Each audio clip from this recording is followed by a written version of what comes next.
Swerte po ito mga bossing ko pagdating sa usapin ng pera, lalo-lalo na't mabisang proteksyon para saan man ikaw tutungo ay hindi ka mapapahamak. Para puro swerte ang darating sa buhay po ninyo. Kung kayo po isa sa mga mahilig sa mga pampaswerte at nais nyo po itong gawin mga bossing ko, wag na po kayo magpatumpik-tumpik pa at makakatulong po ito upang sa ganon, mabilis ang pasok ng swerte, lalo-lalo na tungkol sa usapin ng pera.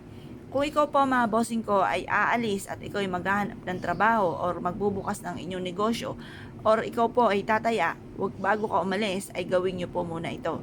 Ito po mga bossing ko ay ang asin at ganoon din po ang perpektong kombinasyon na pangatlo sa ginawa kong pampaswerte nung ako'y nagsisimula pa lamang. Ito po ay marami ng patutuo sa akin at napaka-generous ng pampaswerteng ito dahil mula nang ito po'y aking ginawa, ay hindi na ako makapaniwala sa mga blessing na dumating. Bukod sa aking sipag at tiyaga, dahil ako po'y lagi rin nagwi-wish, nabigyan lang ako ng isang pagkakataon at hindi ko ito sasayangin. Mas sisipagan ko pa po lalo mga bossing. At ito nga po'y dumating mga bossing ko na triple pa sa aking mga wini-wish dahil simple lang naman ang aking kahilingan.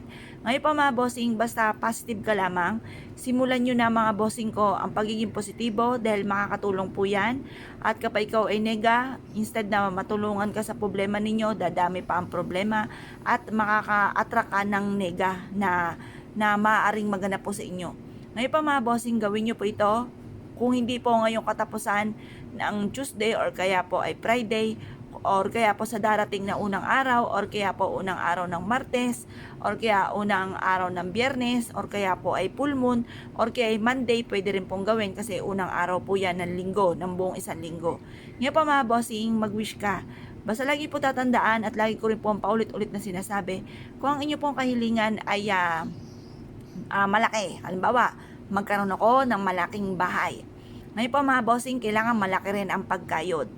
Kung kayo pa mga bossing ko ay maliit lang ang pagkayod, huwag kang umasa na malaki ang dadating sa inyong blessing.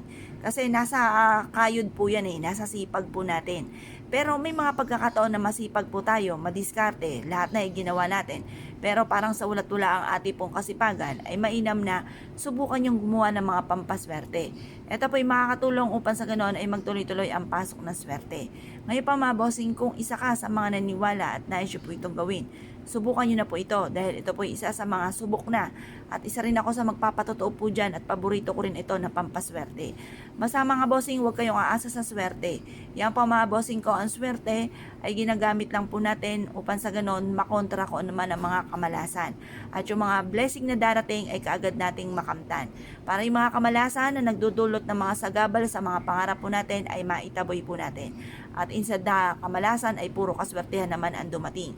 Basta positive ka lamang, ayudahan lagi ito ng salitain ng mga magaganda, kalimutan ng mga pangit na salitain, upang sa ganon ay mas higit tayo na maka-attract ng kaswertehan or ng kasaganahan or ma-achieve na kaagad ang mga pinapangarap sa buhay.